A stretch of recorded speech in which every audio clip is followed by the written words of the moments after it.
เปลี่ยนได้เฮ็ดให้ใส่หน้าหรือบ่ทางนั้นบ้านหรือบ่เขาหรือดำเอาบ่ทางนั้นดำเนาะแต่ว่าทางพี่พากันหวานเบิดล่ะโอ้ยพี่บ่ตามคงไปแล้วอะมันข้ามแม่น้ำมาจากเนาะอ๋อปกติแล้วครับคือกระติกน้ำมันเป็นกระติกน้ำครับจะร้อนน้ำมันเนาะใส่น้ำมันเขาบอกเอินกระติกน้ำเขาเอินจะร้อนน้ำมันจะร้อนน้ำมันแล้วมาใส่น้ำมันครับเป็นน้ำมันเบนซินน้ำมันโซลาไปไถไห้ไถนาเออจัดมาแบบเต็มผู้ใส่ร้ายก็เอาทั้งใหญ่ผู้ใส่หน่อยก็เอาทั้งหน่อยอืมภาพเวิร์ภาพบรรยากาศภาพบรรยากาศคือเก่าคือเดิมอืมคักปูนกำลังมาอีกก็มีกำลังมาสนั่นสะเนืองอืมเออรูปรอสาวหน่อยมาซื้อหยังมาเล่นตลาดซื้อบ่เล่นตลาด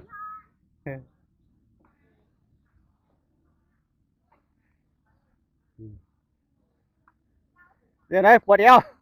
ปวดเอวดันขึ้นเท้าดันขึ้นนี่จะได้ละปวดเอวแล้วว่าดันขึ้นท่าบัวแต่ผู้เฒ่าแต่ผู้หนุ่มกลัวเราก็ยังจะดันขึ้นคือกันละเฮ็ดปวกเนาะโอ้ยขักหลายโอ้ยกองเข่าแล้วหามกองเข่าดันขึ้นขนาดเลยเอาภาพบรรยากาศเอาคือคักเอาอุ้มดันขึ้นไปเออแล้วว่าอุ้มดันขึ้นอืมอืมเอาได้กระตาใส่หอกของเขาว่าน้ำพอบได้ของเขาว่าน้ำพอบย่านหิวโอ้ยส่วนนี้กำลังเขามาด้วยครับกำลังเขามากันคักเนี่ยสิ่งที่ไม่ได้ก็คือน้ำมันจะร้อนน้ำมันประจำทุกสิ่งทุกอย่างเบิ่งทำหน่อยกำลังหน่อยพากันถือแนวอยู่แนวกินของป่าของขายโอ้ยเป็นยังไงนักหอเขาหลายบ่นักแนวกินหลายนักแนวกินมีแต่แนวกินนะครับอยู่ในกระตาว่ากันหิวแนวกินหอบแนวกินมา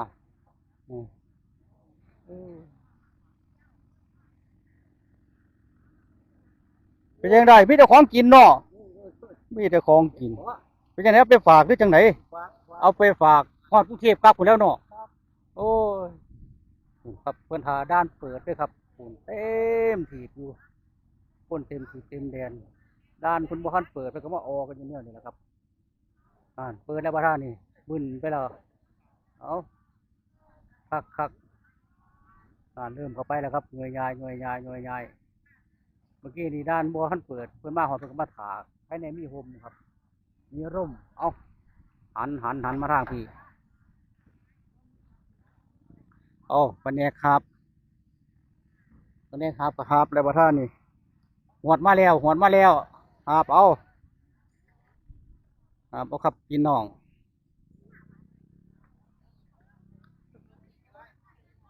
เราก็คือกวดคือได้กวดน้อยคือเอามาหน่อยแถวเอาไปใส่อีหยังเอาไปใส่อีหยังอ่ะใส่น้ำมันเขาเขาถือกวดหน่อยว่าได้1 ลิตร2 ลิตรบ่ถึง2 ลิตรสับพอได้ขี่ใส่มอเตอร์ไซค์แล้ว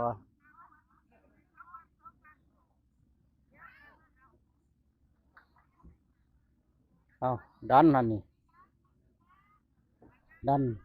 ไอ้เนี่ยมันเป็นไส้อันถือฝนแล้วไส้ถือฝนแล้วมันซุ่มมันเย็นแล้วอู้ได้หย่อนนะครับเด็กนี่มาบ่เสียแห้งเนาะได้ประโยชน์เนาะอู้ ถือสองมือได้นั่งหน่อยหิวกระติกจนร้อนน้ำมันที่มาซื้อน้ำมันโอ้คักหลายอืมหิวซอยพอซอยแม่บ่ลองต้องแจงจนร้อนน้ำมัน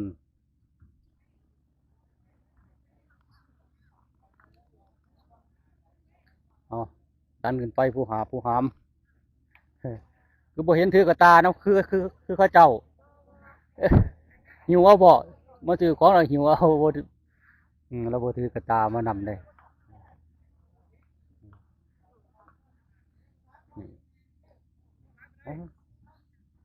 ดังหน่อยนี่หิวจะนักคือกันเลยจังอียังอยู่ในหัน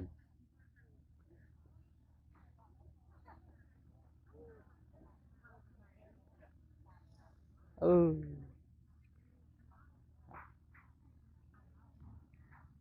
ดันเป็นดัน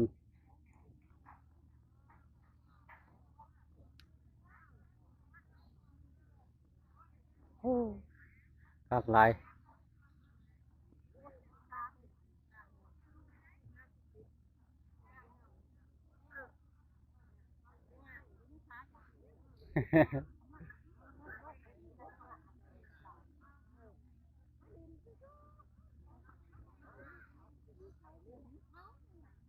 อู้เราได้ปลา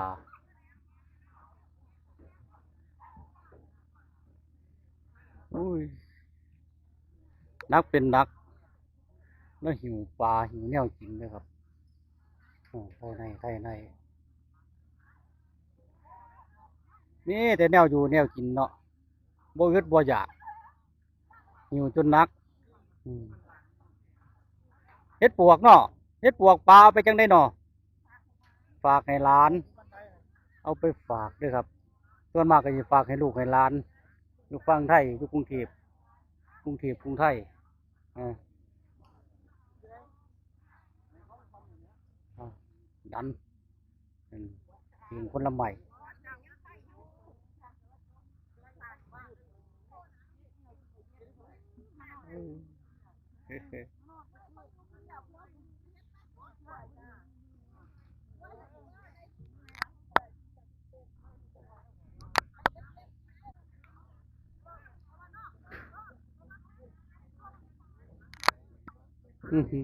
เอาเอาจูงเอากันจูงเอาคนโซะเออบ่เป็นหยังเลาะขึ้นไปทันละจูงเอากันเอาอยากมาเห็นแล้วว่ะเออเออขอคือเก่าสวัสดีครับเออเบาโจบุญทริกเอา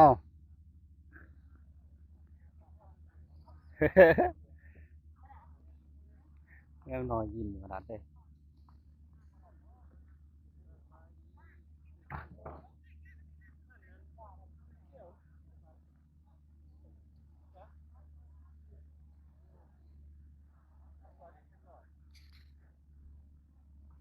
เอออีหยังเรารูปเหรออีหยังป้าบอกป้าจะไปฝากโอ้ยส่งผมมาคือหายว่ารูปรอนี่วะเออเบิ่งส่งผมเออแน่นอนขนาดเลยส่งผมเหรอ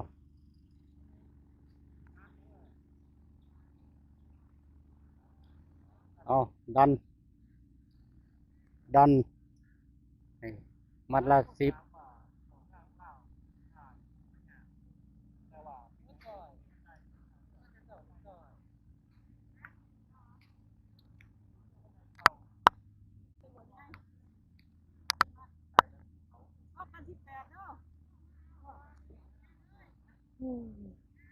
เนาะโอ้ยส่วงนี้ปลาคักขนาดเลยมีแต่ปลาทั้งนั้น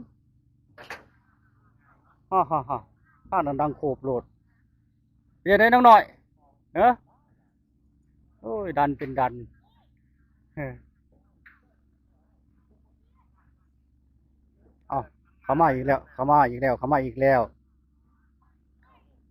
ล้ว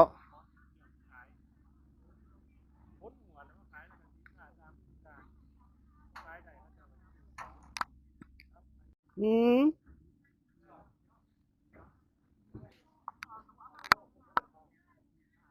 เอา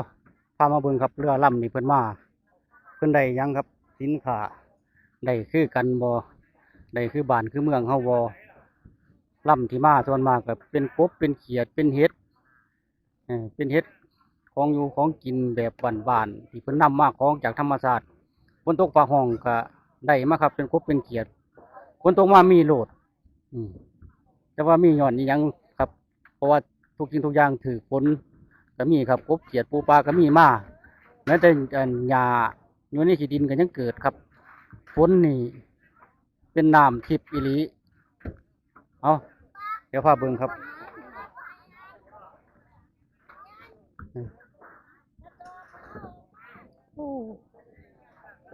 ดังหน่อยจัดขนาดได้ดังหน่อยจัดขนาดได้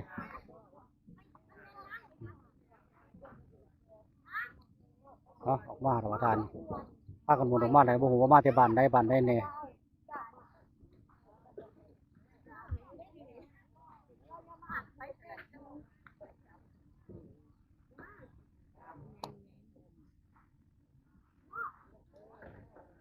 เอา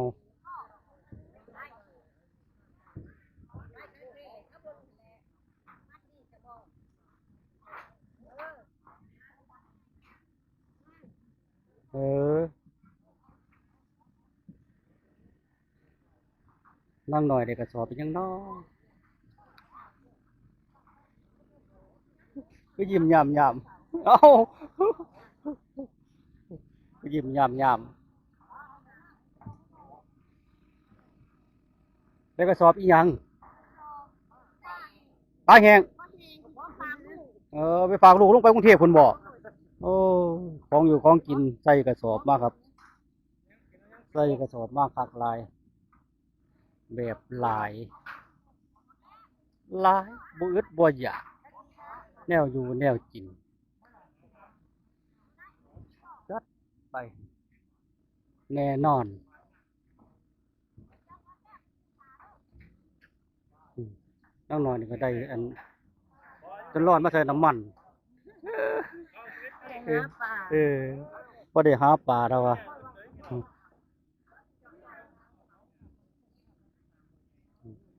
ยิ้ม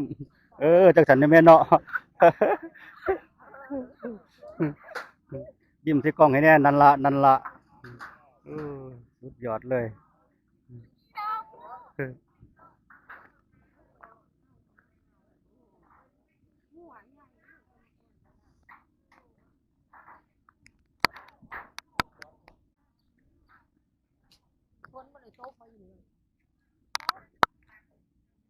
อืมยิ้มสาวน้อยยิ้มงามตัวละเนาะยิ้มสวยๆเป็นได้เฮ็ดให้ใส่หน้าหรือบ่ทางนั้นบ้านหรือบ่เขาหรือดำเอาบ่ทางนั้นดำเนาะแต่ว่าทางผีผ้ากันวานเบิดล่ะโอ้ยพี่บ่ตามคงไปแล้วอะมันข้ามแม่น้ำมาจากเนาะ